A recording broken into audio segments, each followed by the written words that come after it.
Well, good evening and welcome. Can I have everybody's attention, please? My name's Jim Farrell. I'm the mayor of Federal Way. It's my pleasure and my honor to have you here. Thank you so much. You know, oftentimes when we have these public meetings, we wonder, are we going to have many people here? And this is exactly what we like to see. I want to let you know, as your mayor, and I've got my, I'm going to do introductions here in just a few moments, but one of the things that we have heard over the past, I've been mayor now about 2 years, just a month shy of 2 years, and one of the things we've been hearing is increased concern on this issue. And so that's why we're here today. I'm going to go over the ground rules. I'm going to do introductions. But this is absolutely what we like to see. We've got some great people here that are going to answer some questions for you, and we'll talk about those ground rules. To give you a little bit of background, you know, one of the first things I did when I became mayor in the beginning of 2014 is I went down to the airport, met with their leadership, talked with the FAA people, and talked about this issue and got a tour. The communication with the airport has been continuous along with FAA. Then I would say what really prompted this meeting was we had quite a number of concerns from the community that we were receiving in a variety of ways. You know, phone, email, communication through council and community members. We communicated that to the airport. We actually had quite a large delegation of folks from the airport, many of which are, actually all of which are here today, along with the FAA. We met in my office. I would say my Chief of Staff, Brian Wilson here, who's going to be helping this evening, he and I and other staff met with these folks in my office, and as a result of that meeting, we're having this meeting today. So I think before we get started, I just want to say we really appreciate, and I think it's important for us to appreciate their presence tonight, and we want to hear from them, and we want to make sure the dialogue is respectful and that we get your questions answered. So let's go over this, sort of the ground rules and how we're going to go. Do you all have an agenda? No? How many did we, there are okay. If we have quite a number of, if you could raise your hand and we'll get you as many as you can. And if you need to actually, you know, borrow one or look over at your neighbors, maybe you could share to the extent. But Kathy's going to get those out to folks.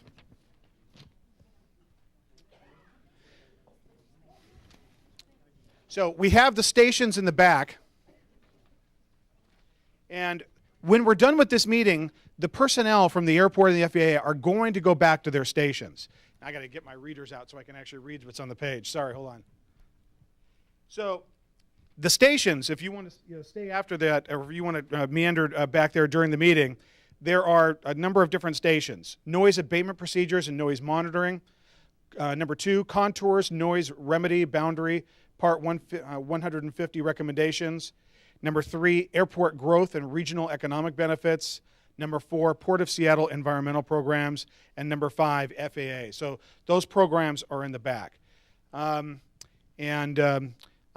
right now we're obviously doing the introductions. I'll introduce the folks in just a few moments. I'd like to go over the ground rules just real quickly. You know, I think it's important that we stay on schedule. We need to be out of here at a particular time by about 8:30. So I will stop talking here pretty soon, I promise. I think it's important that all questions, comments, and opinions expressed in a courteous and respectful manner. I think we all know that. And I know that this is a highly charged, for some of us, for many of us, this is a highly charged, you know, we understand that.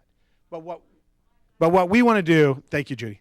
But what we want to do is make sure that you can get your point across and get your answer. And so I want to make sure that that's accomplished. If you have any questions or comments that we can, you know, in more detail, let us know, and we'll do that. We can always, once we have your email addresses, it's very important, you guys, very, very important. Before you leave tonight, if you have not written down your email address, make sure you get your email address on those yellow sheets, because we will keep you informed, and it's a great way to keep communication with us, because we need to hear from you. You know, we want to hear about your experiences and obviously, you know, speak candidly about that. We value your participation and your presence. We want the exchange of ideas, and we want to listen and understand about what's going on. So, with the introductions, we've got our panel members here, and then I'm going to introduce also the other individuals that are here. We've got David Suomi, the Regional Administrator, the acting for FAA Northwest Mountain Region. We've got Todd C. Thomas, manager of Sea-Tac Terminal Radar Approach Control, FAA Air Traffic Organization, and Stan Shepard, manager Airport Noise Programs, Sea-Tac International Airport. We also have, is Chris Ramirez here? Chris Ramirez, Operations Support Group Manager, FAA Air Traffic Organization, Western Service Center. Steve Carnes, Next Gen Special Projects Manager, FAA. Where's Steve? All right, thank you. Diane Fuller, Senior Advisor to Regional Administrator, FAA Northwest Mountain Region. All the way in the back, okay. We've already introduced Stan Shepard. Marco Milanese, and he is Community Relations Manager, Aviation, Community Development, Sea-Tac Airport. Linda Stewart, Director, Community Partnerships, Sea-Tac International Airport. And we've met with Linda several times, and she's in the back of the room as well. And Linda Wolpa, Port of Seattle. Council members, I saw Council Member Bob Selsky, Federal Way City Council Member Bob. Where are you, Bob? Thank you for being here. We've got our Deputy Mayor, Gene Burbidge. Do we have any other elected officials present? All right. So I've gone over the ground rules. I think at this time, we're pretty much, I think, time's at a premium. You probably saw the comment sheet that we want to limit, we want to try to limit comments to about a minute. If you need to finish your thought, we're not going to be draconian about it, but we've got a lot of people here, and we want to get to as many questions as we can, okay? So we'll have, we'll try to get moving on this as soon as possible. So we're going to hear from the presentations, the Port of Seattle and the FAA. So at this point, I will turn it over to David Swomo to provide our introduction. Go ahead, sir.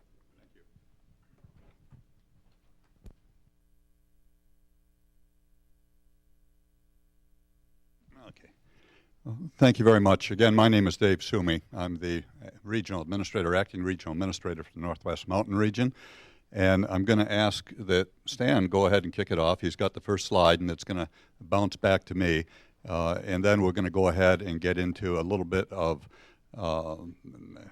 discussion here in terms of what we can't do and what's happening with technology and the industry going forward.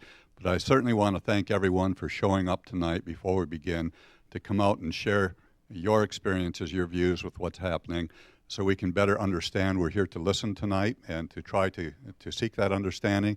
And thank you, Mayor Farrell, for your gracious hospitality in setting this up, your staff.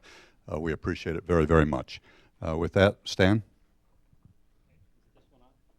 Should be. We're here tonight to provide as much information. No, it's not on.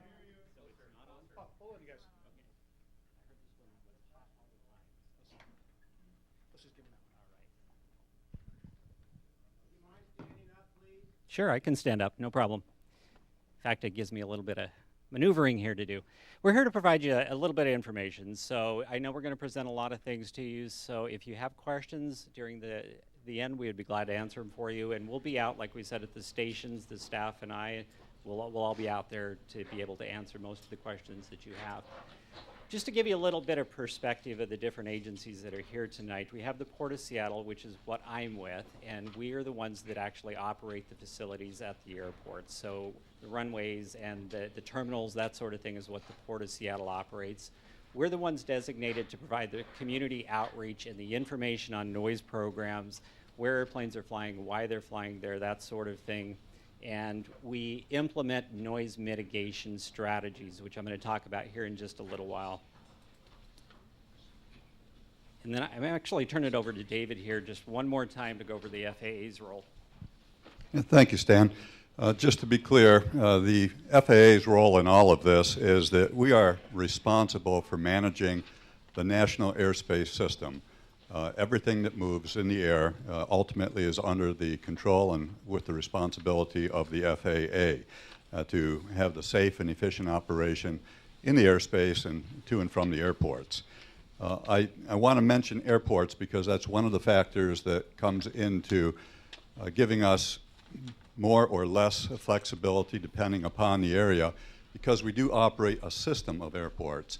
And here, just for example, in this area, besides Sea-Tac Airport, which is one of the primary players, we also have to incorporate airspace from Renton Airport, from Payne Field, from Tacoma Narrows, from there's one more. Boeing Field, yes, thank you. Drawing a mental block there. And also do that with other FAA facilities besides the air traffic control towers, the terminal radar approach control, which you'll be hearing a little bit more about in a few minutes, and also with Seattle Center. So it is a system. We're responsible for it. We control aircraft noise through various procedures and management in the airspace. And we have to do it in a way that's consistent with FAA safety standards. Many times, what appears to be a simple fix can't be done because it does not lend itself to being a safe operation, which is our primary mission. So you're going to hear a little bit more about that. And we help ensure the use of noise abatement procedures that I think Stan is going to touch on right now. So more to come a little bit later on our role, but right now I'm going to turn it back over to Stan. Thanks. And this really is a team effort between the airport operator and the FAA when it comes to noise management and understanding the air traffic. So we operate what we call noise abatement procedures, and part of those are trying to keep aircraft within a corridor south of the airport. We have noise abatement procedures north of the airport, but today, since we're here at the Guest of Federal Way, we're focusing on the south end. And what those noise abatement procedures do is they keep aircraft within the narrow corridor on the departure until they reach 5 nautical miles south of the airport and at least 3,000 feet before making the turn. Just to give you a perspective of what Todd's team is dealing with in the air traffic control section, there's a lot of airplanes out there. And when we focus on Sea-Tac, we're looking at the blue and the red traffic out there.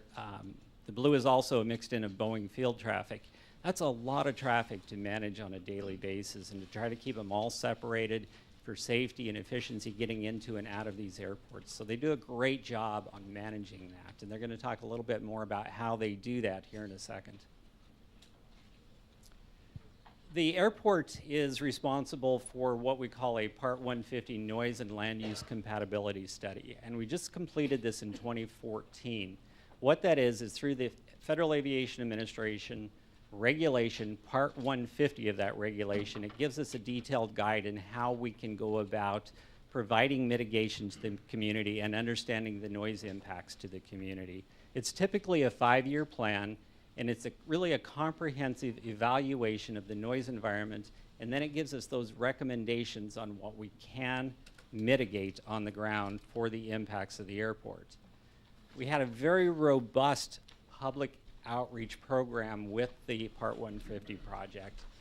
We held 5 public workshops. There were several hundred people that attended those workshops along the way. We held a lot of briefings to all of the city councils on what was taking place with the Part 150, including coming out here to Federal Way. And we held as many numerous elected official briefings as was requested at the time. Now, through the Part 150, it requires us to evaluate noise at an airport through a very specific noise metric, which is called the day-night level, the DNL noise metric.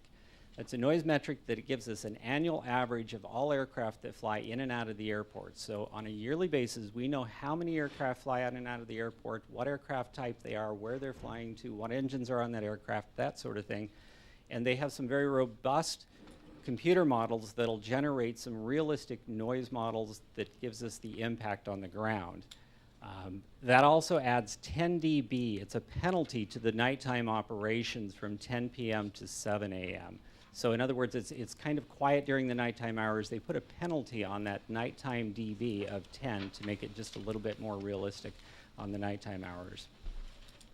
So anything that's inside what they call the 65 DNL or higher is identified by the FAA as eligible for sound insulation programs.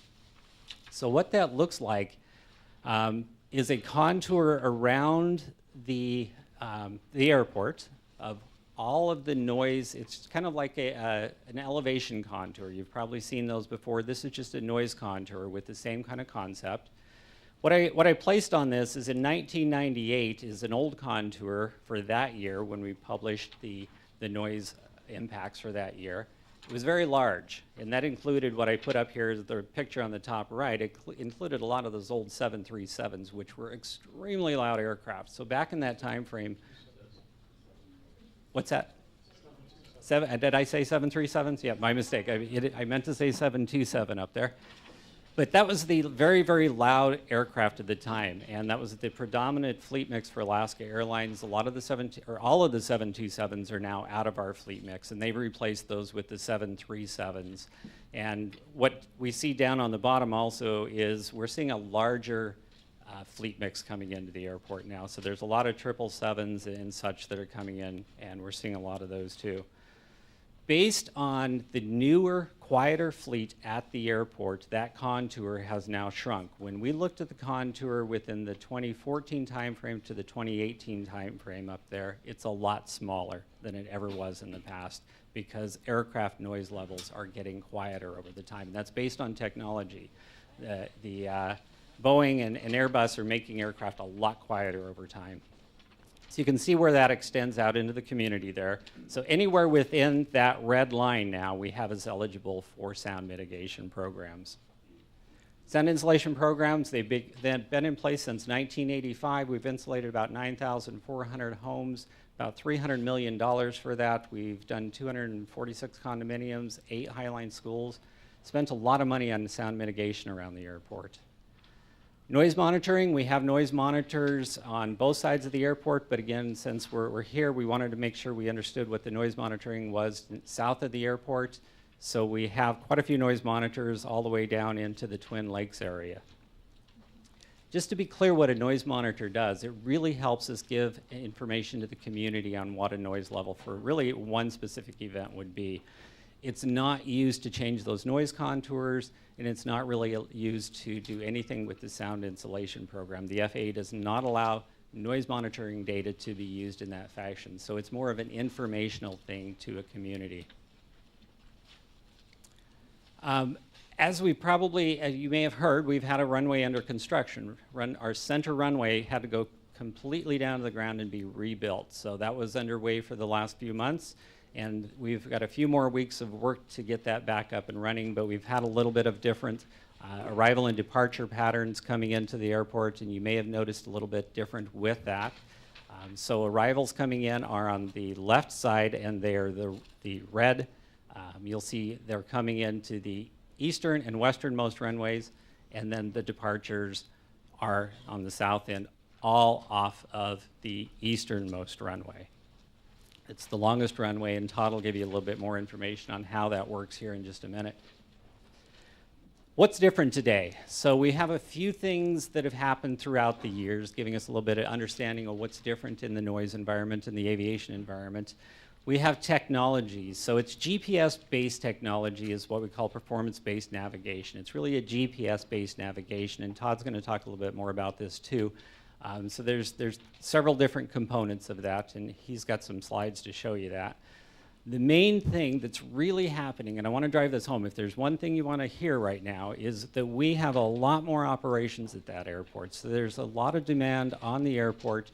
Airlines have been adding more flights in, and as you can see on the slide here, from 2012 we had 309,000 operations, 2014 340,000 operations, 2015 we're about 13% above what we were last year in September, so we're at about 286,000 operations right now, 13% above what we were at September last year. So operations are getting more and more, and that's predominantly the change you're hearing out here is you're hearing more aircraft go over your house. Fleet mix, like we talked before, is updated to large aircraft, so that's a change also. I'm going to turn it over to Todd now, I think it is, for Greener Skies. Nope, that's you. All right, David. All right. Thank you. Can you back up just one slide back? Yeah, thank you. A couple of points I just wanted to make to explain a few terms that you have here. Again, our focus is on safety and efficiency, the ability to move traffic for purposes of reducing delays. That's efficiency. So Locally, I mentioned earlier that we have 7 different FAA and contract air traffic facilities here. That's part of the system. To give you some perspective, the combined average activity for those facilities on any given day is 5,240 operations. A lot of activity that has to be moved along. Again, we only move flight paths for purposes of safety or efficiency, as I defined it, and that is for reducing delays in the system. We do not move noise, and I'm sure some people can appreciate this. We do not move noise from one neighborhood to another. We just simply can't do that. We have the established paths that are the result of very robust environmental reviews that we've gone through. The last time that we did it for the entire airspace system around here was in 1990 when we set up the 4 corner posts. And that was done with a very robust review that included communities and users and a lot of public meetings before it was finalized with a record of decision. You'll hear a little bit more about that later in the presentation. Stan mentioned about the tremendous increase in Sea-Tac airport operations. There's no doubt about it. There's a lot of activity there. In the last 3 years, the air traffic has gone up over 21% in 3 years' time. To put that a little bit in perspective, we still are far below the pre-9/11 activity that we had at the airport in the year 2000. But the fleet mix has changed. We have more turbojet aircraft versus turboprop now too. So I just wanted to give some context to that. The next slide, please. Greener skies. I know you've been hearing a lot about greener skies. I just want to make sure that everyone knows exactly what it is and how it might affect air traffic. First of all, and I have to emphasize this, greener skies is a local application of a global initiative that the FAA has as part of NextGen. Greener skies in Seattle is not about departures. It doesn't touch departures. What it was is going and using this new technology that makes the flights much more predictable and efficient with GPS precision. What it is putting those flights in and allowing us to utilize some other types of technology. One of them is what we call an optimized profile descent, which has some tremendous benefits in terms of reducing noise on approach. And that is that rather than stair-stepping the aircraft down as we traditionally have done, and having them level off every 2,000 or 4,000 feet, and then having to add copious amounts of power, high power settings on the aircraft, flying level until the next step down, we now have the ability with optimized profile descents to basically put the aircraft into a flight idle glide, starting anywhere from 25 to 30 miles away from the airport, and follow this very precise path down to the runway. It's very efficient in terms of the way we handle traffic. It reduces dramatically the amount of carbon emissions that the users are putting into the air. About 22,000 metric tons a year is projected when we start flying those routes just from Alaska Airlines alone. So how does it affect Federal Way and Browns Point? It doesn't, because they are arrivals. And the departures are the same departures that we have been using, although significantly more of them since 1990. One other thing, flight path versus flight procedures. There seems to be some misunderstanding sometimes in terms and these two terms. You've heard me say with greener skies, for example, that we've added new procedures, and we're going to continue to add new procedures. I want to emphasize, though, a change in a procedure doesn't necessarily mean, and for most parts in Seattle does not mean, that the aircraft is changing its flight path or the track over the ground. It just means that they're following the route with different types of technology, giving them different types of abilities. So that's a little bit about some of the terms associated with greener skies, what it does do, what it doesn't do. Greener skies is, in fact, an arrival and approach procedure. It is not a departure procedure. So if your issue is with departures, you know, I still want to hear about it, but I want to make sure that everyone understands it is not because of anything we're doing with greener skies. So with that, I'm going to go ahead and turn the microphone back over to Todd, who's going to tell us a little bit more about an overview of our flight procedures in the Seattle area and sharing that with you for understanding purposes. Thank you, David. Again, my name is Todd Thomas. I'm the manager of the Terminal Radar Approach Control here at Seattle. We provide air traffic services for all the airports, from just north of Arlington to south of Olympia, from Hoods Canal to the foothills of the Cascades. We manage all of that with our facility. Our facility is located in Burien. That's what we do. Okay. And up to 15,000 feet, if I didn't mention that.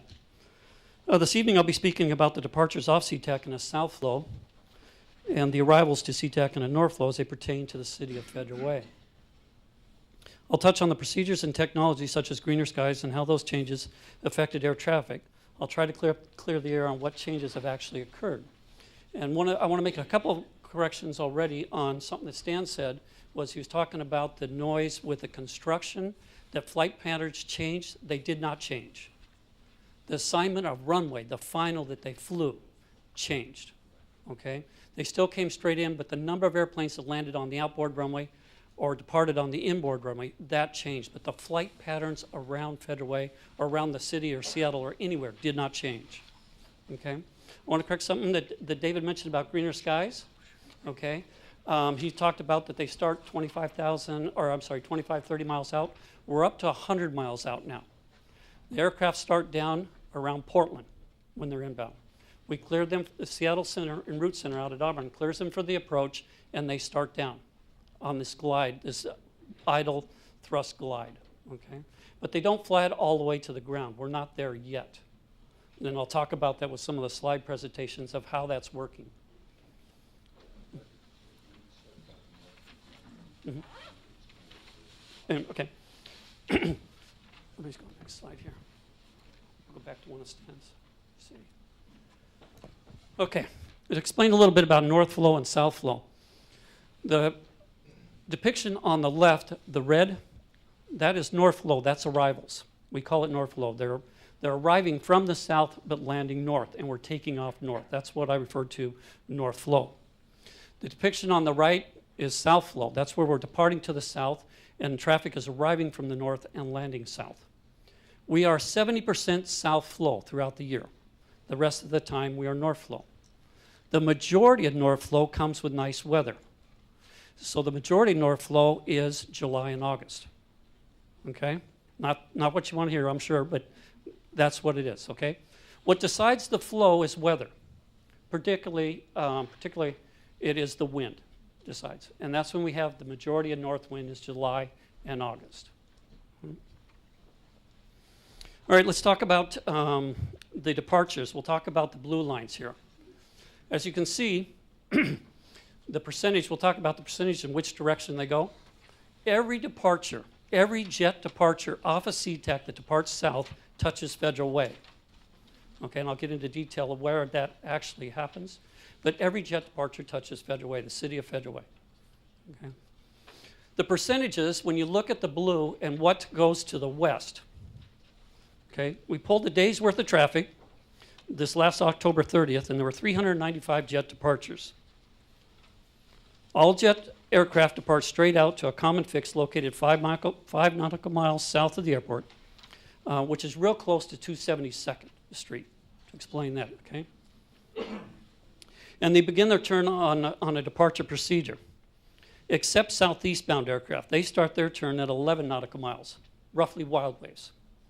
Okay? That's where they start their turn in the southeast. Unless otherwise directed by ATC. In other words, we can turn them early. But we can't turn them earlier than the 5 nautical miles or the 3,000 feet. And when you see that, and you can see it when you look at it, the departures to the southeast fan out. Okay? We typically do that because we have a lot of flights, especially turboprops, that go to Portland. They go straight out to Portland, and we'll have a jet that chases behind them. If that's southeastbound, we'll turn them early to turn them away from the prop so we can keep them climbing. Right. All right, we counted how many jets went each direction to give you an idea of that. Aircraft that turn to the right and go northwest bound to Alaska, 10% of the jets. Aircraft that turn to the right and proceed westbound before they turn southbound, they go down either to Hawaii, they go to the Orient, or they go to the Bay Area. That's 17%. Aircraft that turn to the southeast, that's our greatest route. That's 40%. Okay? Aircraft that turn to the left and go eastbound, that's 32%. Aircraft that turn east then go north to Europe or polar routes, 1%. All right. In October, when we looked at it, 106 jets turned to the west and overfly Federal Way. That was 27%. The change in 2010, it was 83, and it was 21% of the traffic. So the traffic, that route is growing up and down the coast. All right, let's talk about the arrivals depiction on the left there. The amount of arrivals that arrive from the northwest is just like they go out, 10% that come in from Alaska area. Aircraft from the southwest, 50%. It's much greater that come in from the southwest than go out to the west. The reason for that is all that 40% that go out to the southeast, they don't come back in that way. A percentage of them come in from the southwest. Increases that. The rest of the aircraft come from the east. The 40% come from the east.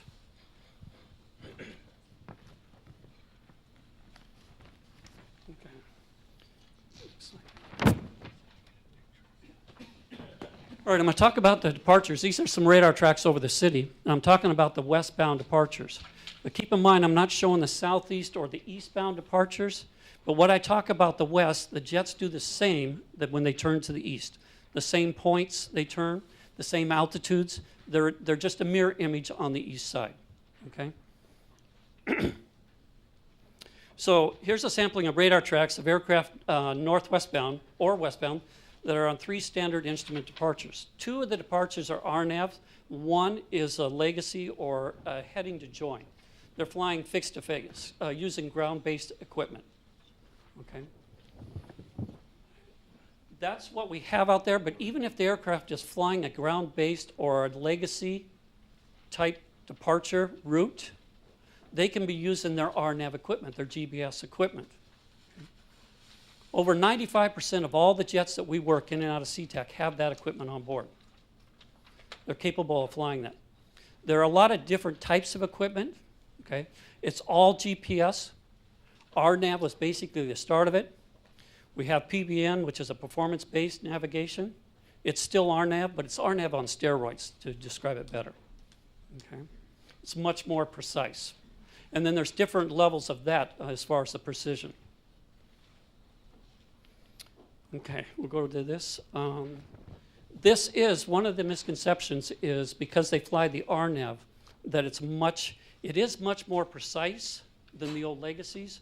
When we go back, you see the difference between the westbound and the eastbound. We do not have an RNAV SID to the east. I say SID, Standard Instrument Departure. I'm sorry for using the acronyms. What we have is it's a radar vector SID. They hit 5 miles, 272nd, and they turn eastbound on a 070 heading. Okay? And that varies on performance. It varies on their climb rate, their speed. So you get a much wider swath there. Where when they're using the RNAV to the west, it's a much narrower band, but it's still spread out comparatively when I show you what let me see what I'm thinking. When I show you the newer performance-based structure, what it looks like and how tight a parameter that is. Okay. All right, so we're talking about this. This is where they enter, up by 272nd, and they turn to the west. Here's a look at it. When you look at it from taking a vertical slice of it, what it looks like, what the aircraft climb at. If you notice, to the left side of these paths, you start to see some of them level out. Okay. All departures off Seattle that fly to the west or northwest are stopped at 8,000. I'm sorry, are stopped at 7,000. Let me correct that. The departures are restricted to 7,000 feet, so the arrivals inbound are descending to 8,000. It's to separate the traffic. All right. We'll take a look at this. When we ran all that data, here's what we have. Of course, they turn out of 3,000 at 272nd. In the turn, as they're climbing and turning, roughly about as they cross 304th Street, they're climbing out of 4,800. By the time they're leaving the western boundary of the city limits, they're out of 6,000. Okay, climbing to 7,000. Okay, they don't stop at 7,000 unless there's an arrival there. They're restricted off the airport to 7,000, but air traffic control, if there's nobody there, they climb them before they ever reach it. And I got some percentages on that for you. Let me see. The number of departures that leveled off year to date this year was 24.7 departures. This summer, it was only 21% actually leveled off. All the traffic continued to climb. Now, what we're showing you here is just an average. Some of them get right up there at 7,000 before they even get to the western boundary. Some of them are down lower. They can be 4,500, 5,000 feet. The heavier ones, the international flights that are going long distance, fully loaded, they climb a little bit slower. Okay. Our traffic is seasonal. We run a lot more traffic, a higher percentage of traffic in July and August. One of the reasons for that is cruise ships. Cruise ships come in the summer. A lot more traffic comes in the summer to support the cruise ships. Nothing we have control over. That's just where it comes from. All right. Here's been an interesting trend since 2010. The number of westbound departures, 2010 through 2014, was in the low 80s to maybe 89, 90. 2015, August, 135 went that way. Our prediction by the growth that we're seeing is it'll be 150 at least next year. I'm just bringing you the news. Just telling you what I know, okay? All right, that's departures. Let's go to arrivals. This is a sampling of radar tracks of aircraft, what we call on the mall visual approach. It's when we clear an aircraft, they say they got the airport in sight or they got preceding traffic in sight. We tell them to follow that traffic. We clear them for a mall visual approach. It's a published procedure. They have to turn final over or south of the mall at or above 3,000, the Sea-Tac Mall, Commons Mall. I'm dating myself. All right. Some of these tracks are their own. They're cut loose on their own to fly it. Some of it is ours. We're vectoring them to follow somebody. We're vectoring them to beat somebody. Yes? You said they have to turn south of the mall? Over or south of the mall, at or above 3,000. Why is that a rule? It's been a rule for... So that's like turning over the main population is where they're turning. Okay. But that was a decision that was made back in 1990. What? I'm sorry, what? Oh, yeah, I know. Okay. We're going to get into questions and comments in just a second. We're a little bit over our time. Okay. We're hearing a lot of technical stuff that really doesn't apply. We want to know what kind of changes we're going to get some resolution to our property values don't continue to decrease. So all of this is Right? Okay. let's go to question. Okay. We don't want to hear all numbers and percentages. We want to hear something happen. You know, what's going on. Not yet, not yet, Okay. not yet. We'll get there in just a second, you guys. Go ahead. David talked a little bit about optimized profile descents. Here's a sampling of the optimized profile descents. The blue is the optimized profile descent. The red is a traditional, or where we step them down. Air traffic control, descend and maintain, descend and maintain. There's a misunderstanding that the new optimized approach that is coming will be lower. It's not so, it's higher. Okay?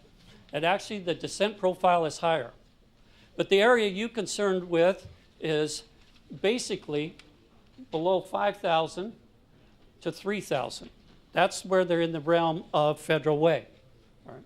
If they're on a traditional, that variance could be up to 2,000 feet, somewhere between Wild Waves and the mall. It could be 2,000 feet traditional. With the optimized, between that same area, it's about 500 feet. They don't vary. It's more predictable. Somebody said. All right. The yellow track here is the RMP approach, both straight in and up from the southwest. What you see from the southwest, I wish I'd done a better picture, but it's a curved approach. It's an RF, radius to fix. And what it does is it's for the aircraft that come out of the northwest. You ask about the change. When we start running these, that was a misconception that was put out in the mirror back in August. We are not running these yet. We're running the optimum or the optimized profile descent to this approach, but we're not running this approach yet. We were authorized in April to do it, but because the runway closed in May, we didn't. I chose not to. I've got 6 subject matter experts that are trained to do this out of 47 controllers. What is RMP? RMP is GPS. It's RNAV. Yes. And it's RNAV on steroids. It's a much more precise piece of equipment. Okay. So that'll be the path when we start running them. Okay, I need to speed this up a little bit. Yeah, Todd, we're about 10 minutes over. Okay. So, and this slide, you'll find it in the room in here. You'll find depictions of this. It'll show the difference between the RMP approach and the MAL visual that we run. It will move traffic. This is just a pie I can explain later. We're not running them yet. We start the training Monday. The training goes through December, where the controllers get trained to start using this. Just because they're trained doesn't mean they'll run them. It'll be light traffic, it'll be good weather, they'll work their way into it. It's a gradual thing that we'll get to. So, is it flying in? Is that what the slide shows? Is it flying in, right? Yes. Okay. Yes. Todd, could you repeat that question? What did he just ask?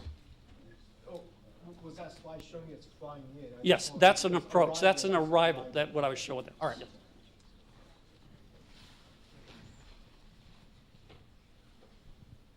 So if you would, let me go ahead and close out with a couple of the key points that I hope people have taken away from this. First of all, we have changed flight procedures, but not changed the flight paths. Aircraft are not flying at lower altitudes than they've always been flying.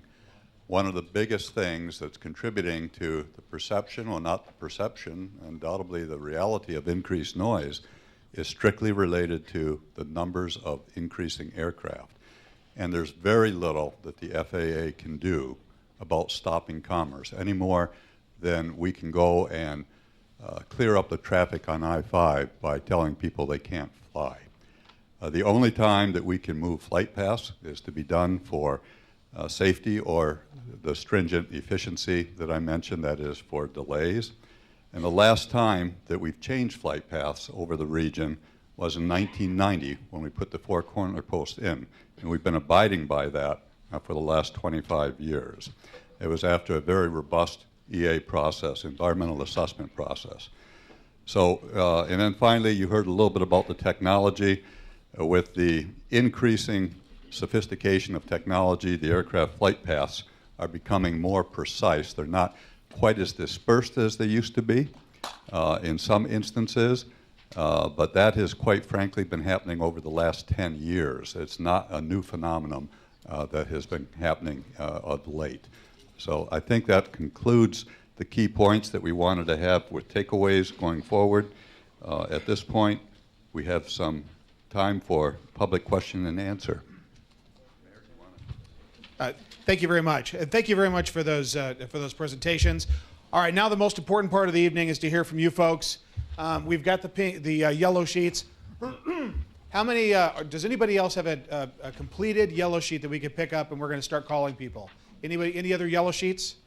All right, thank you, Mark. Let me grab that. Any other yellow sheets, because we're going to call. All right. All right, I'm going to have my Chief of Staff, Brian Wilson, call these out. You've got 1 minute, and we'll allow you to finish up your comment, and we're not going to interrupt any answers, but we want to make sure that we've got a lot of people here, so we want to make sure we get as many people to answer as possible. Yes, sir. Oh, you want to They're at the front door on the counter. Okay, Brian? Okay, thank you. We'd ask that everyone, each person that comes up to come up to the podium, please, to speak. First, we'll have Ken Logan, followed by Kathy Filbert and Rich Griffith. So please come up in the order that I call up. So first is Ken Logan. Okay. Next, Kathy Filbert. At the podium here, thank you. Followed by Kathy is Rich Griffith and Michael Kuhn. This is where you want me, right? Yep. Perfect, thank My you. name's Kathy Filbert. I live in Federal Way. I'm representing myself, not my homeowners association. I live down by Knutson Theater, and I'm a real estate broker who couldn't sell a house in Twin Lakes in August because of the airplane noise.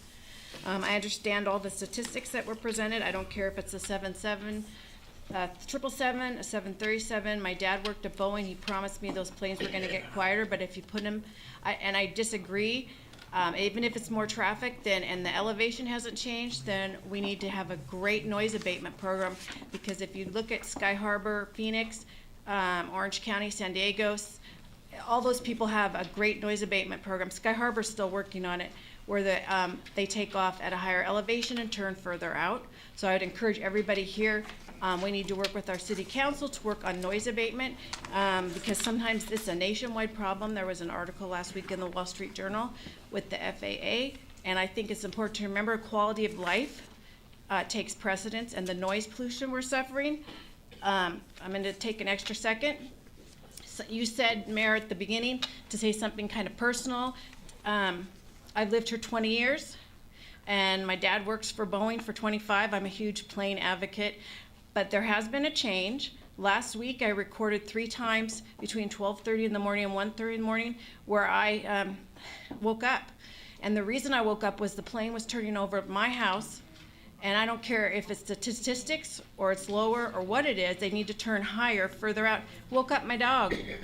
On November 4th, I went outside my house to the smell of kerosene and called the Sea-Tac airport, and they never call me back. So I want to know who we call and who's going to be our contact point, because the FAA needs to hear more from us, just not tonight.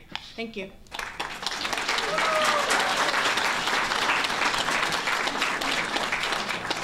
Okay, next is Rich Griffith, followed by Michael Kuhn, and then Chun Lin. Rich Griffith, Browns Point. We believe in sharing the load. And if you could share the load with this noise, it would be a big help on these southern departure right-hand turns. You say it's 5 miles, why can't you ratchet the time and the distance that you make the right-hand turns? If you go out 5 miles one week, go out 7 miles the next week, 9 miles until unlimited, and then start all over again, then we're sharing the noise. Thank you. Next is Michael Kuhn, followed by Chin Lin, and then Robert Blix. Yes, I believe that the major problem here is that the FAA switched to a GPS system. I believe it happened about 6 months ago. And I think it happened all over the country, because Phoenix is now suing the FAA because it happened exactly the same way there, where they rearranged the pattern and it's flying over areas where they were not flying before. So they're flying over us. I believe the idea is to save fuel for the airlines, which is great, but we're doing the suffering. And I don't see why you cannot practice noise abatement procedures just like they do in Europe. I understand there's only one airfield here in the United States, and that's San Francisco, that practices noise abatement procedures. And I don't understand why you cannot do it here. Thank you.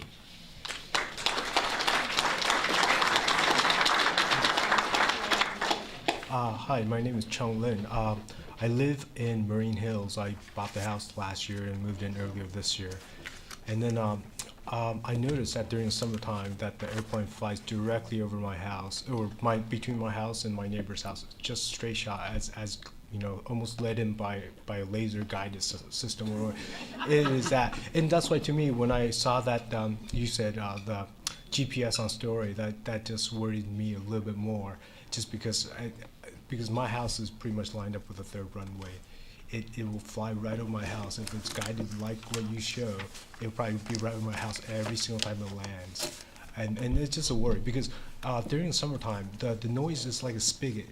It turns off around 10:30. I noticed. I've been keeping track because I was all worried once I didn't realize that. So I came here to find out, well, what could you guys do to slow it down or to taper it off? But it doesn't look like, if it's based on commerce, there's more and more growth. And then, so therefore, I'm just a little bit worried about, how late that spigot will turn off in the evening.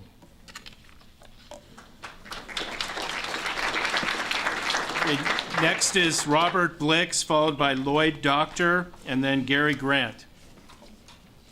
The truth of the matter is, if you live south of the airport, you are on the wrong side of the tracks with respect to noise abatement. This is serious. Our neighbors to the north, Bellevue, Medina, Clyde Hill, West Seattle, they are treated differently. Whatever the gentleman at this table might tell you, and they are not telling you the whole story. Okay? The departures to the north follow industrial, commercial zones and water. Elliott Bay, Puget Sound. They turn at an altitude of 10,000 feet. Aircraft departing to the south, as we have stated here, turn at 5 miles and 3,000 feet. If you can't see the disparity, then you need some new glasses. Arrivals to the north are permitted shortcuts. And those shortcuts will take you over Federal Way, Auburn, Redondo. Those same shortcuts are not allowed to the north of the airports. And gentlemen, you know this. And I know it. I have over 35 years of aviation experience in the United States and overseas. The whole story is not being told. And the FAA can make a difference. They can change what has become a deplorable situation. Thank you.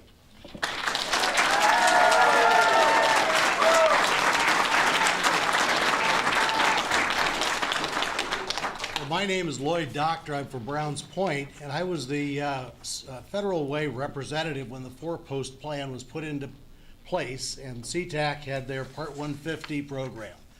And for about 2 years, I participated in that, and I also was involved with an 11th Circuit Court lawsuit to try to prevent the FAA implementing the four-post plan.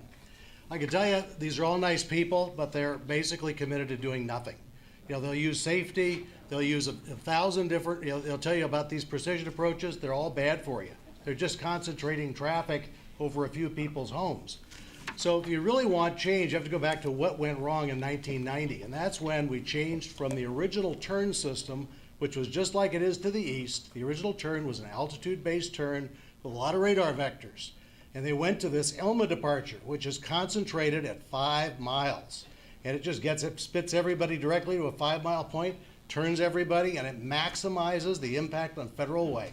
Goes right down 320th Street. You couldn't have a better noise dispersal system. We campaigned to get them to take it out about 2 more miles over I-5 down to the Port of Tacoma. We campaigned to get them to have a variable turn again. All of this, the FAA was even enthusiastic at one point, but they decided it was just easier to do nothing.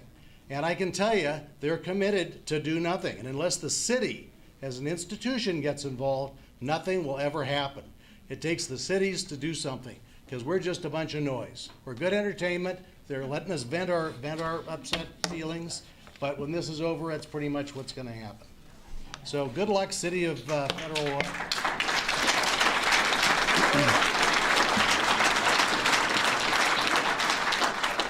Next is Gary Grant, followed by Monty Cotilla and Douglas Osby. My name is Gary Grant. I live out on the Southwest 356. The biggest problem that's been talked about is noise, but there's also an issue with when your airplanes are coming in. There's interference with certain things that you have, computers, TVs, radios. That hasn't been talked about. Now, when this first started, I spoke with David, because at the same time that this was being implemented, McCord Air Force Base was also expanding their reach on where they take off. In my neighborhood, those airplanes are coming right over our head in intervals with your airplanes landing and taking off. That was not broached, that was not touched, and when I brought it to the attention of the FAA, they said they do not regulate military. That was a whole separate issue. When I brought it up to the officials in the city of Federal Way, it was, we're going to look into it and we're going to get back to you. They still haven't done it. This is another perfect example of why this city should have an independent citizens oversight committee. Next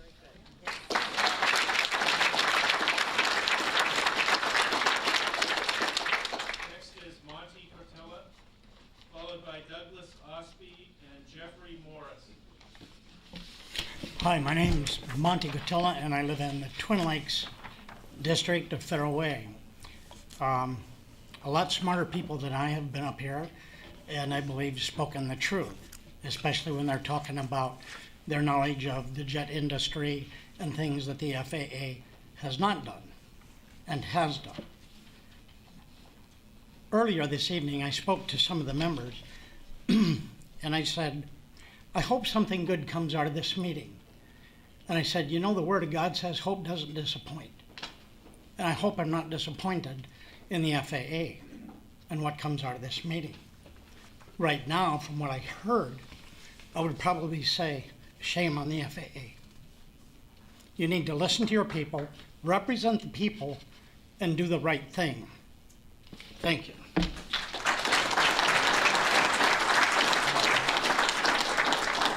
Douglas Osby, followed by Jeffrey Morris, and then Neil Corbin.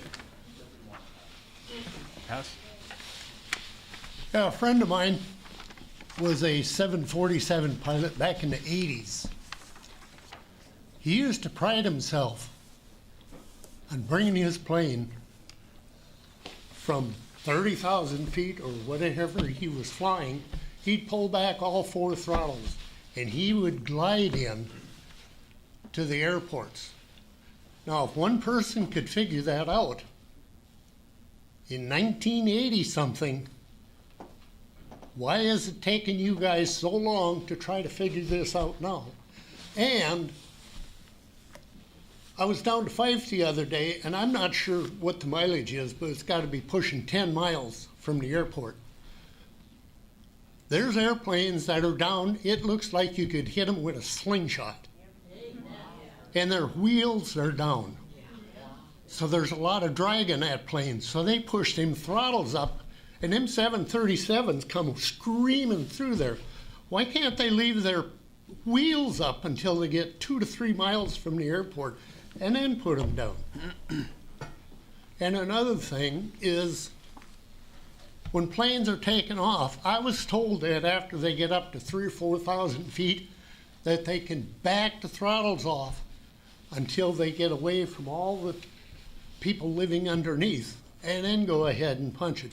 Some planes do that, but probably 85 to 90% of them, the motors are screaming when they go over Federal Way, and I live on the north end of Federal Way. Well, by the new high school that's being built. And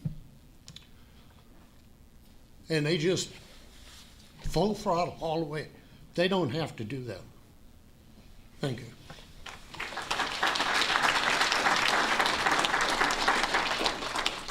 Next is Neil Corbin, followed by Art Farrenby. Is that correct? My name is Neil Corbin. We've lived in the Twin Lakes area for over 20 years. We've endured the noise, but in the last 6 months, it's got horrible. But basically, our friend, Bill Brower, who lives in Marine Hills, he can't sleep at night during the summer months with the windows open. He goes to bed with earplugs. The noise is so traumatic. His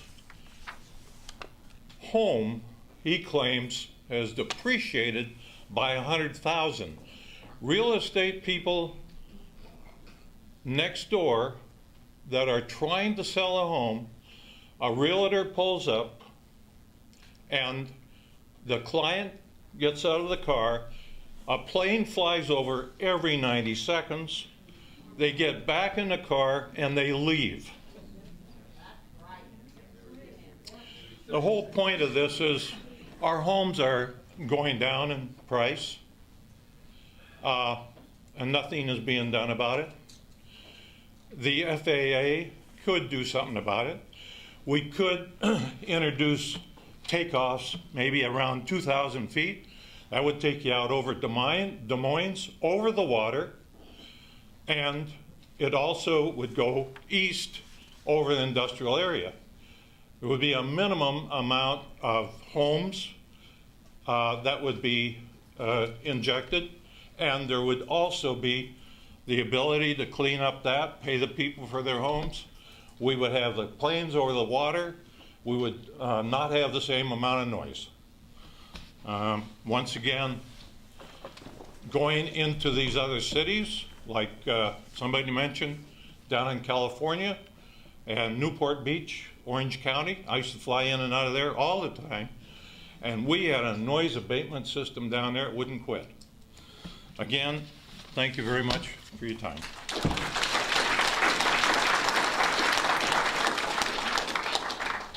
Next is Art. Is that Ferenby? What's the last name? F-E, I can't really read. Feckenby? Art? Okay, let's go to Susan Larson, Scott Chase, and Joel Cohen.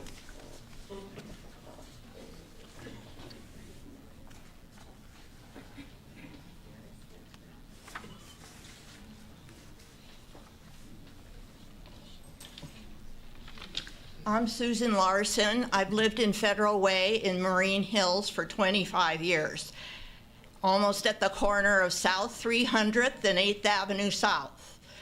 In 1990, when we bought the house, I asked the real estate agent how often the planes went by, and they said, oh, every 3 or 4 days.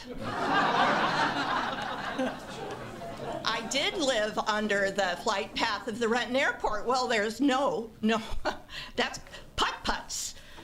Okay, so my husband is a gardener. He's retired for 8 years. He loves the garden. I cannot go out and see the beautiful garden because of the airplane noise.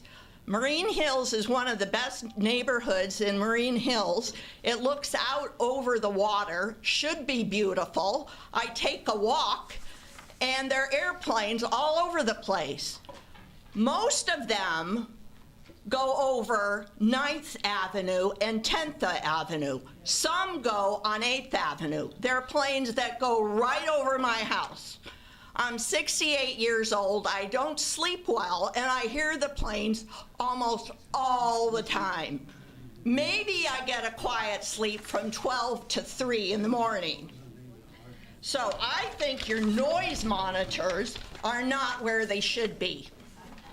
I think that the planes may glide, but I think the noise may be different in terms of where they are in their glide. And I think the contour of the land is also a factor, because sometimes I'm at Saltwater State Park and it seems quieter. On Tuesday, I was at Des Moines Elementary, which is on 9th Avenue and 223rd, and the plane was low, but it seemed like it wasn't as noisy. So I think your area of sound needs to expand, especially if you're using this GPS or RPM or whatever it is, and they're all going to go over my house. and it doesn't make it a very attractive place to live. And the property values in Federal Way are the lowest in King County. Why is that? We've already heard. Thank you.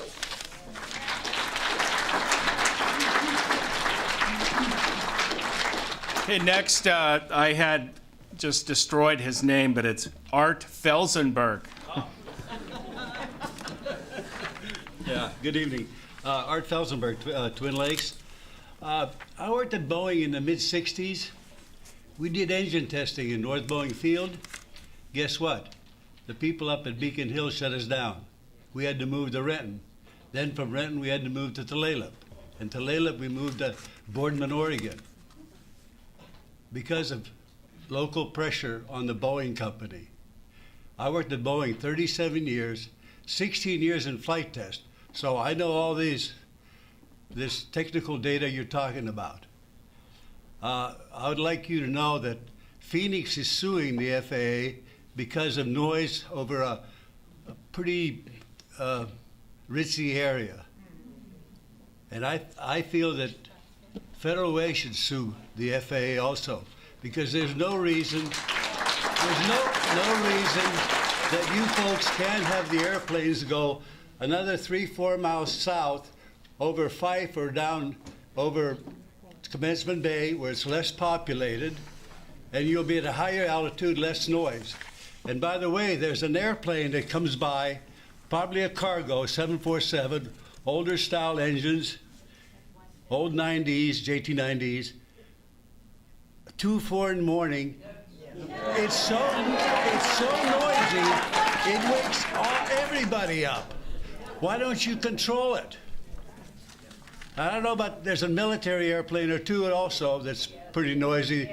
It comes over right over the sound, just a little bit north of me. Okay, thank you.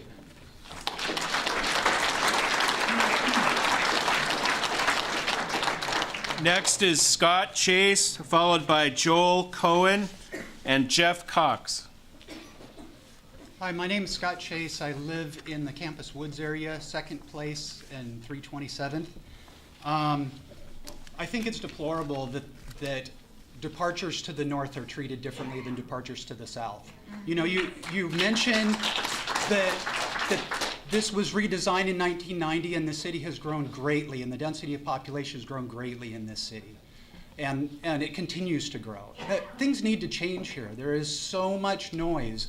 The airport traffic has increased. Okay, the flight that gentleman is talking about is EVA Airlines 25, and it departs Sea-Tac at 1:50 and wakes me up at 2:08 every morning.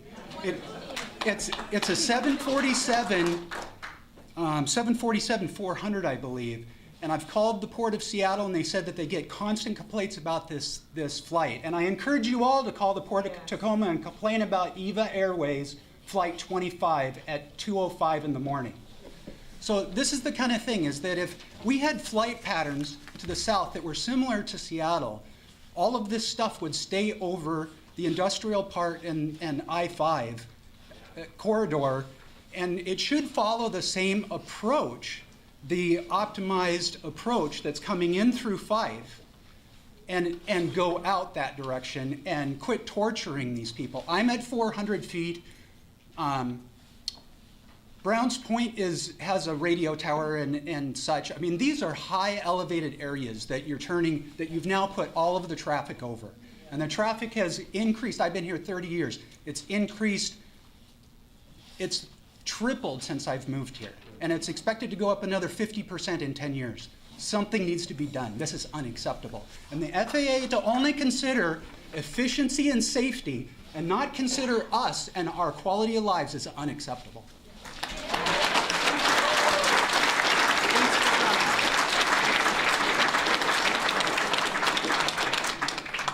Next is Joel Cohen. Is Joel here? Jeff Cox, followed by Susan Evans and Chris Moser. Yes, I want to thank, by the way, Jim Farrell for setting this up. I want to speak both for myself and my father, who's in a a nursing home in Twin Lakes. He joined the Civil Aeronautics Association in 1959, retired as a regional director of the Federal Aviation Administration. And this summer he asked me, he goes, Jeff, where did all these airplanes come from? My sister, who's an air traffic controller, asked me the same question this summer. My brother-in-law, also an air traffic controller, asked me the question this summer. But most particularly, my two corgis started asking the question every single day. It's apparent to me that something's changed, and you've given your explanation. I don't know that you've diagnosed the problems yet, and I suspect that there needs to be a little bit more work to determine it. It did, however, start happening about 6 months ago, and I will note that for the South End, the two largest jurisdictions in the South End that are affected, both Pierce County and the city of Tacoma, both of which have federal lobbying delegations, weren't included as part of the participation effort in the EIS. And for Federal Way, they need to be able to join with their larger jurisdictions in the area to participate. Now, you had the Tulalip tribe was involved, you had the Colvilles were invited to participate, but Tacoma was never invited to participate, Pierce County was invited to participate, and both of those jurisdictions, as well as Federal Way, needed to be involved so that they could help look at this. They have got the professional staff to look at this from the standpoint of the local people, and I think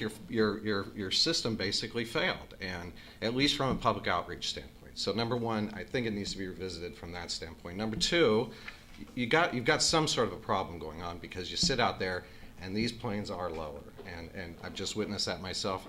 And I just strongly encourage you to go back and revisit this. Thank you.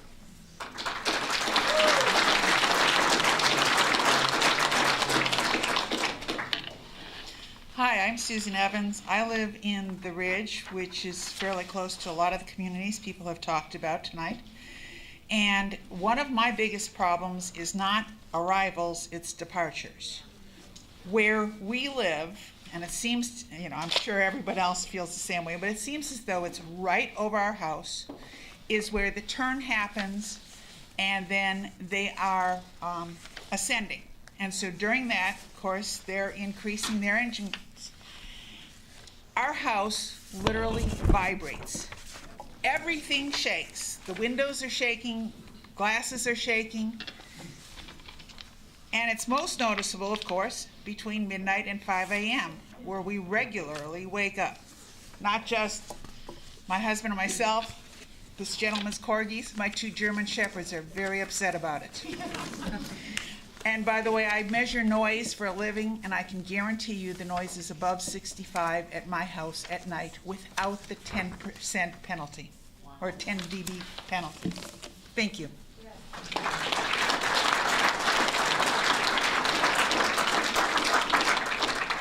Next is Chris Moser, followed by Bill and Karen Felt, and Britt Oleg. Hi, I'm Chris Moser. I live in Federal Way. We moved in a couple years ago. We live down by the water. Thanks for all the statistics, guys. Appreciate it. I don't really care about any of those statistics. What I care about is it's very noisy. I haven't heard anybody bring this up. Do you guys remember your physics classes? Sound amplifies over water. So I just want to let you guys know you're not as quiet as you think you are. It's much louder.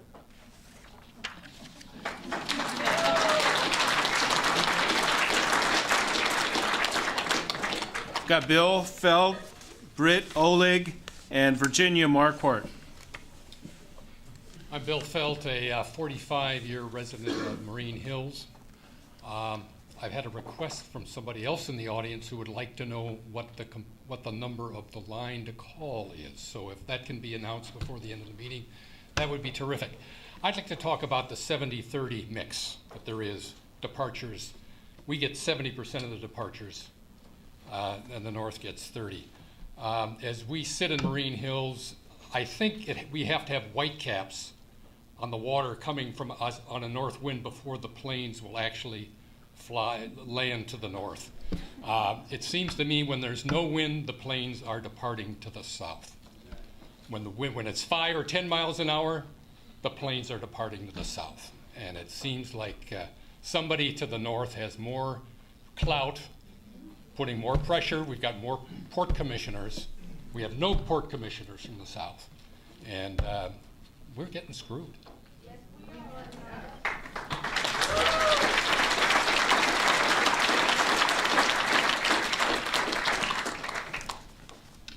Hi, I'm Britt Olick, and I live directly below one of those thick blue lines in your previous graphic. I live in Upper Browns Point. I want to thank the mayor of Federal Way for having this meeting. I really appreciate it. And thank you for the Port of Seattle folks and FAA for being here. I have to say I'm a little disappointed because obviously there's a problem. This is probably just a small percentage of the people who are bothered by the noise. And yet your key points say that nothing has changed. So there's a discrepancy there. Obviously something has changed. I personally have noticed it since about July. The problem is you're saying flight paths have not changed, and then your last point contradicts that, saying that they're more precise. I think that's part of the problem. I mean, I've noticed since July that the planes are coming directly overhead sometimes every minute. They're coming in at 6:15 this morning. I heard them every few minutes. They're coming over. They're coming really, really low. And this is not something that I noticed 2 years ago when we purchased the house, specifically to be away from the aircraft noise. So, and then I have a real problem with your fourth point because that really doesn't seem like you're here with any kind of willingness to have a change, because we're talking about quality of life, noise, property values, and right here you're kind of coming in saying you're not going to change anything except for safety or stringent efficiency reasons. So there's kind of a disconnect there. So I urge the FAA to please consider all of our concerns. And thank you again, Mayor, and hopefully we can get this problem resolved.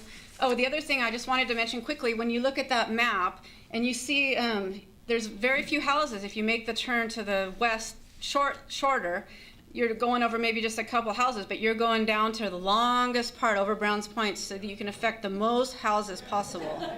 I think that's a problem. So. And I also like Mr. Griffith's idea of maybe just kind of varying it and not quite having that precise path. So thank you very much. Appreciate it.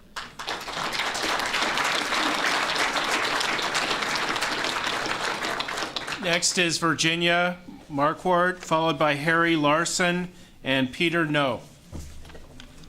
Hello, I'm Virginia Marquardt. I live on 22nd Avenue South, and the 38 million visitors that came to Seattle flew right over my house, every single one of them. My problem is that my husband was an SR-71 mission planner. I've lived on Kadena Air Force Base and Beale Air Force Base, and I'm very used to loud airplanes. So these airplanes, and especially this year, starting in March, and the big wide bodies, Emeritus is the one that flies over my house the lowest. I have a real problem with how they're coming in. They're supposed to be on these organized flight paths, and yet they're at all different altitudes in between. Emeritus flies over my house with the wheels down, and I can see in the wheel wells of these planes that are going over my house. They are so loud, my house shakes. My animals all hide. I have a cattery. My cats are, if you drop a pin now, they're terrified because they're scared of all this noise. So I don't know, you can say that they're getting quieter. I understand all this technical stuff, but the problem is I've been there 22 years. It's never been like this, and I'm very, very concerned about how low they are. I have called the FAA, and they said, well, they couldn't possibly have been too low because they were on a glided path in. And if I have a yard and I'm standing on my deck and the wings are hanging over my yard and I'm looking up inside wheel wells, then they're too low. I don't care what the FAA thinks. So I'm just scared about one of these days my son in Houston is going to find out that Mom got taken out by Emeritus, who was too low flying into Sea-Tac. So that's my personal story.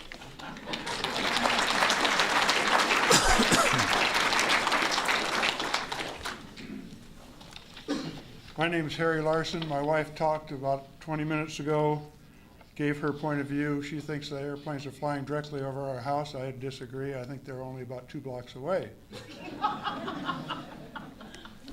I'd like to know the name of the representative for the Port of Seattle. Is he here? And your name, sir? Dan Shepard. Okay, and I'd also like to know, before this meeting ends, if there are any lawyers in the audience? Our property value is affected by the high noise. I live at 8th Avenue South and 300th, and it's an area called Marine Hills. It was one of the nicest neighborhoods in all of Federal Way, built in the 60s. But we don't seem to have any clout anymore. We're an aging population, but I think things are about to change. I'm estimating that even for a moderate income home, their property value has decreased by at least $50,000, and a high-end home has probably decreased by about $125,000. I think it's time we organize, we get law on our side, and we sue the Port of Seattle. They're making tons of money with all these extra flights, don't you know? And where is that money going? It's not benefiting us. We're getting the benefit of the noise, but not of the profits. And I think money talks. And I think it's time for the people of Federal Way to get together, and I will be among the first to sign my name on the line saying I will join in a class action suit against the port, the FAA, and anyone else responsible for this noise. I'm fed up.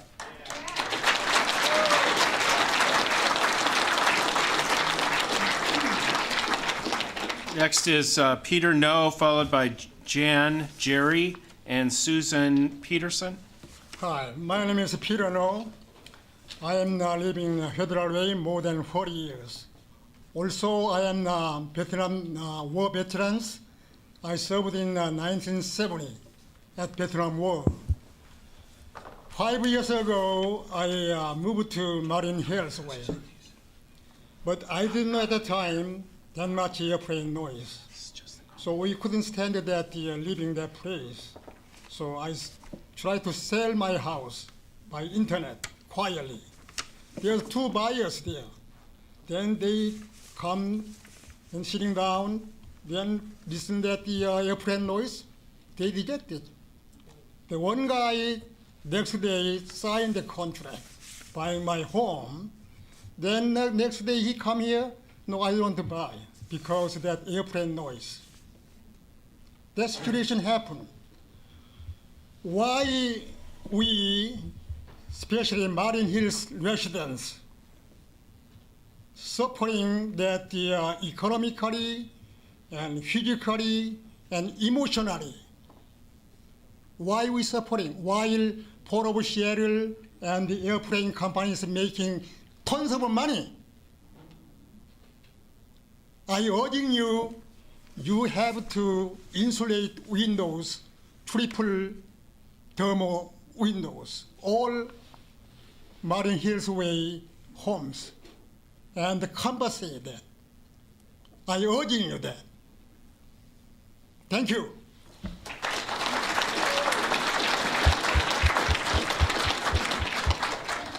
Next is Jan. Oh, there you are. Gary. Garrett, sorry. I'm sorry. I'm from Beacon Hill.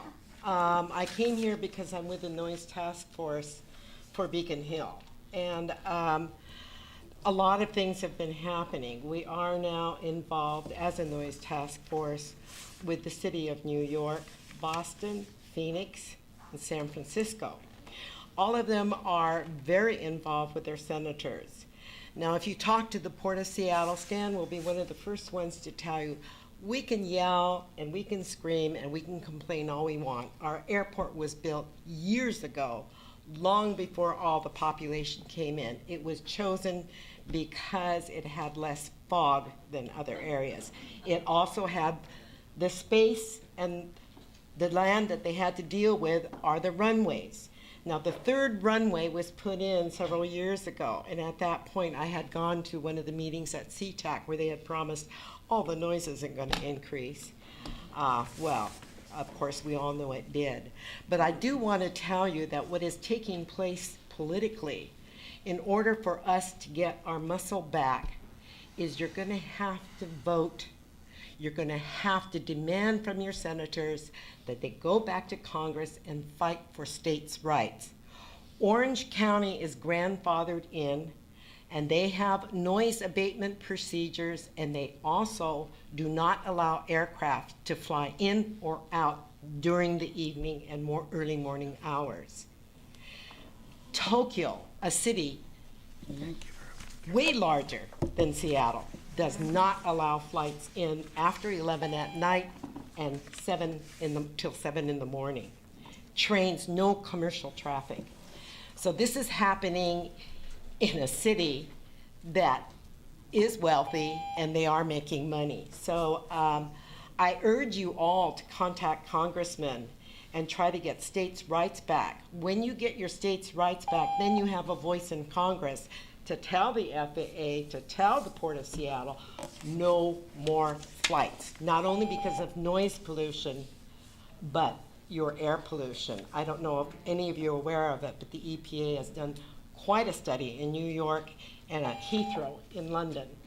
And the pollution that is hitting your children going to school is affecting their studies.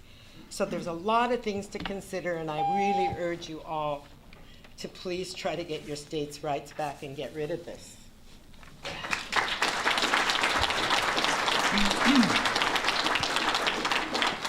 Okay, I have one more sheet. If there is another, anyone else who'd like to comment, please bring forward a sheet, and that's Susan Peters.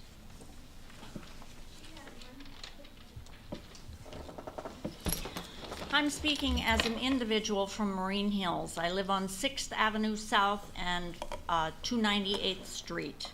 As I got into my car to come here, I looked up on 6th Avenue South, and there was an Alaska Airlines plane coming over my head. And I am not kidding. You are wrong when you tell us that there is not a noise problem and that there are not more planes. If you've got so many people that are coming into this airport, then go north, build another airport up near Payne Field or somewhere else. But don't make us pay. You've got here representing not even all the people, I'm sure. This is many millions of dollars worth of homeowners. Federal Way, Mayor Jim Farrell, you need to back us, because if you don't have this tax base, what will the city do? That's why we're here. We organized this meeting for you. I pay plenty of taxes. I shouldn't have to put up with constant noise. I can't stand in my front yard and have a conversation with neighbors.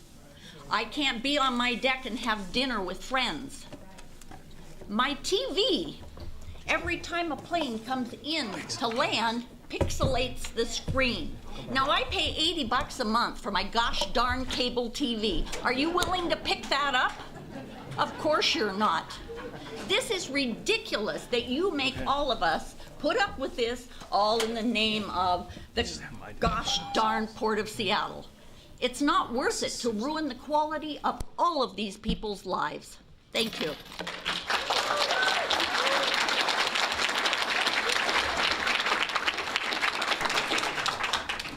Judy's a religion. Thank you, Mayor. Thank you for having this meeting. I live in Lakota Ridge, between Marine Hills and Browns Point, and we purchased the house 20 years ago, knowing that it wasn't under the flight pattern. I took a class today that said, consider the people who are not here. They have the conversation like this: honey, do you hear anything? No, I don't hear anything. Well, listen. It's raining, it's windy, I hear the fan. Right. Did you notice there's no airplanes going over our house anymore? Those people are not here. The people that are here are the ones that are hearing changes of airplane craft. I was born on Agani, Guam Air Force Base, lived on Whidbey Island. I know airplane noise. We were not under it, and now we are. Taking off south and heading west, and it's wrong. So that is like taking I-5 corridor 99, where there's box, Costco, Winco, car sales, lumber yards, all next to a corridor. And it's like, we have new technology now. We can pick that up and put it over neighborhoods and make that noise, 18-wheelers, buses, transport, in a place that it shouldn't be. Just because of new technology and GPS does not mean that you can interrupt and change a corridor of skyways or roadways. Thank you. All right, thanks, Judy. And Judy, if you could, and we're going to have some folks come up next who have not, for one reason or another, they didn't fill out a yellow sheet. But when you get done, can you come over here? We want to make sure we got, okay, great, thank you. And they're white now. That's why I couldn't find it. All right, could you please introduce yourself for us? Zach Anderson. I live down over by Brigadoon Elementary School. I've lived in Federal Way for about 13 years. I really apologize for most of you here. I didn't know there was an airport noise problem until I saw the sign. And I'm all for fixing this for you people out there. I don't want you to have to experience this, but I don't think we can fix our problem at the risk of commerce. Something like the idea of Orange County, where it limits flights in at 10 o'clock, could cripple this region. And I'm all for fixing everything we can, but we can't jeopardize the economy of this region for us. And I just want that to please be in mind, that if there's a way to help everybody without causing extra tax dollars or crippling this economy, getting people laid off because now the airport's closed from 10 till 7, it's a 24-hour operation. There'll be people now who live in Federal Way without homes because they can't afford it, because they don't have jobs anymore. And we can't have a better lives ourselves if someone else is on the street. I want the problem fixed for these people. I don't have it down south, but I don't want this region to suffer because of it. All right, thank you very much.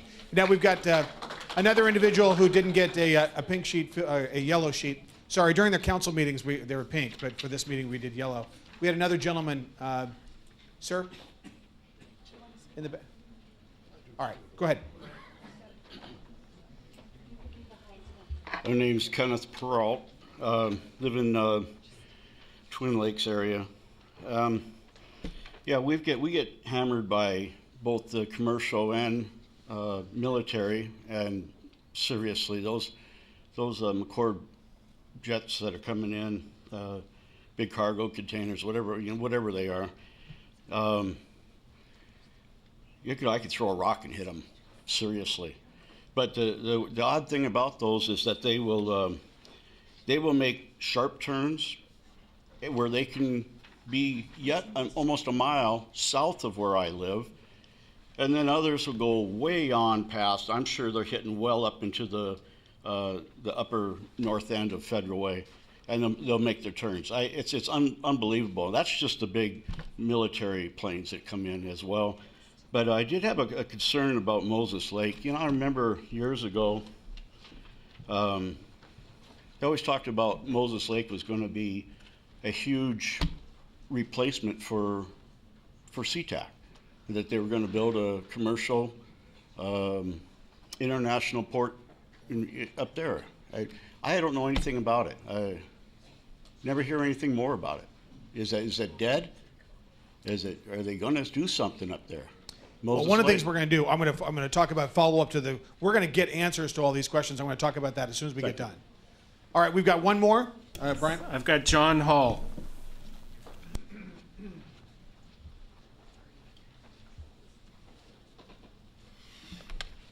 I want to thank the mayor for this forum. I live about 5 miles north, just over the line in Des Moines, which we bought the house almost 20 years ago, and the airplanes came in on 16th Street. And, those houses were all noise insulated because they were in that nice little envelope that we put up on the floor. Now, we didn't have any vote or anything. Nobody asked us whether we wanted runway 3, but runway 3 is now in operation very heavily. It comes directly over the house. There's no noise abatement done on the house or anything like that. And something's got to change because the property values are just falling out the bottom. No one's going to come out of their car and look at that house for sale and say, I don't need this. All right. I think that some of the things, that my problem is with the Port Authority, not with the FAA. Because the Port Authority is the one that's scheduling things, that's growing everything. It's growing like mad. Everybody's making money. But us poor retired folks out there are getting killed with their property values. All right? We need to do something. And the biggest problem is the big jets. Take that Air Emirates one and send it out to Moses Lake. Send the freighters out to Moses Lake. Quit building more industrial stuff, warehouses and that sort of thing. Put your port of transfer out in Moses Lake. Get it the hell out of Sea-Tac. Get back to the 737s and the Airbuses that take off quickly and they're gone. All right? Thank you.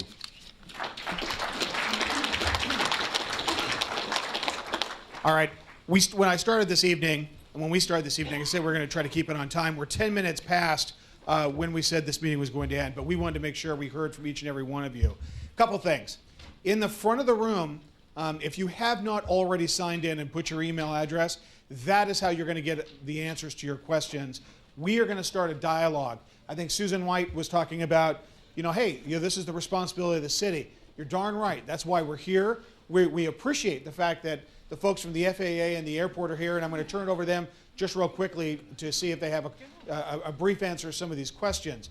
But the critical part and the absolutely important thing is, it is fantastic that you are here tonight. We want to hear from you, and we want to keep having that dialogue, and we want to keep hearing your feedback. The only way that's going to happen is if we get your email address over there, or unless you, yes, sir. I didn't want to interrupt you, but I would like to say something. All right, go ahead real quick. One of the reasons they said the FAA changes flags was due to safety. I'd like him to explain why it's safer to turn lower and over the city, rather than go straight down 99 or I-5 and turn lane. How is it safer turning lower over more houses? That's great. I'm going to turn that over to David real quick, and then I'm going to let him give just a couple of brief answers. And the most important thing is, again, that we get that feedback. So, David, what do you got? That's a gentleman's question. To answer your question about the safer what took place in 1990 with the Four Corner Post was we were running traffic in and out of Sea-Tac in certain areas on what we called the legs, the departure paths, the arrival paths. They were on the same path. In other words, we were running traffic from the south, departing south, arriving north, head on to each other. We did not have separate legs for departures, separate routes for departures and arrivals. They flew the same routes. We held traffic down, the departures down, brought the arrivals over top of them. Then once they cleared, we would start the arrivals down. That's why we separated everything out, went to the Four Corner Post, was to have separate routes for departures versus arrivals. So we got away from the head-on issue that we had. I just have to challenge the truthfulness of your answer.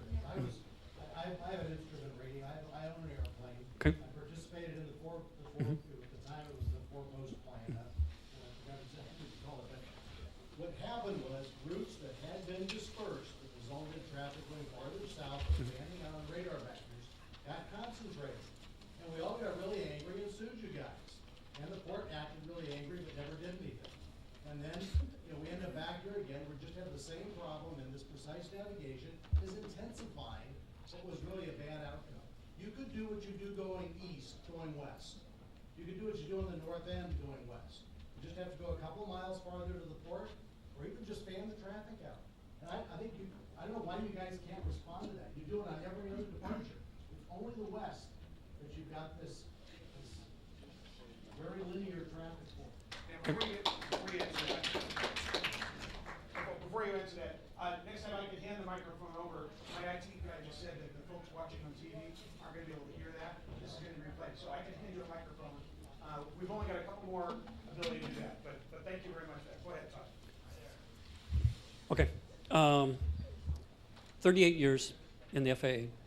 30 of my years have been here at Seattle. Okay. And it was a head-on issue that we had. Right? The other issue we had was Elliott Bay.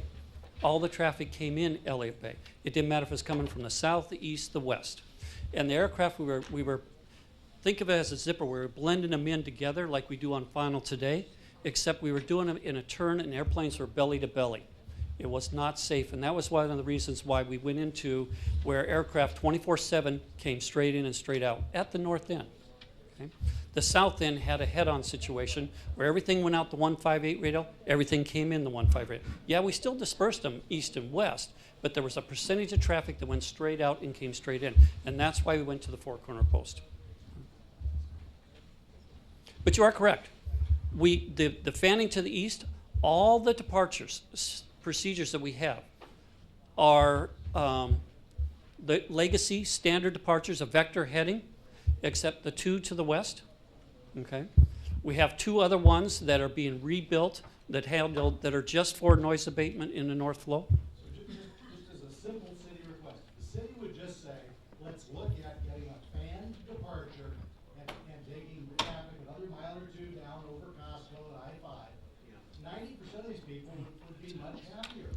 And the reason this wasn't done is it was politically unpopular to make any change.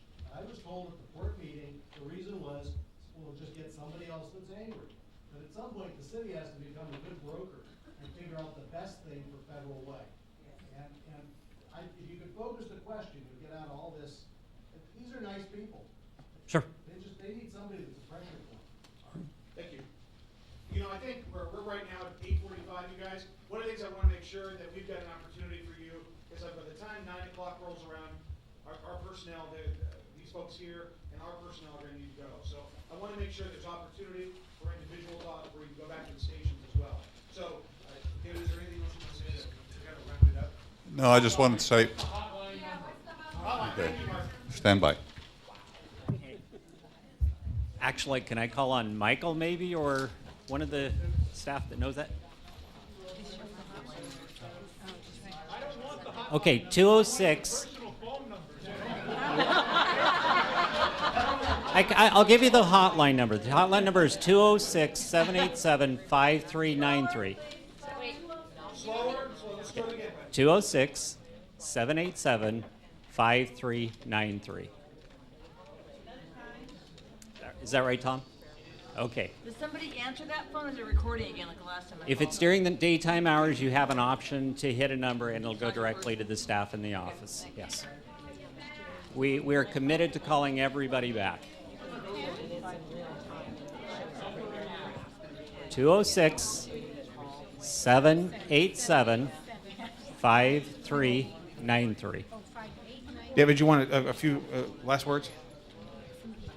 I just want to say thank you for sharing your comments with us. We've taken copious notes on many of these, and while I can't say that we're going to answer every individual question, there are a lot of trends that I think we can group together that will answer those questions or give a response to it. So thank you for taking the time, and make sure you leave your email address as the mayor suggested. Thank you for coming, everybody.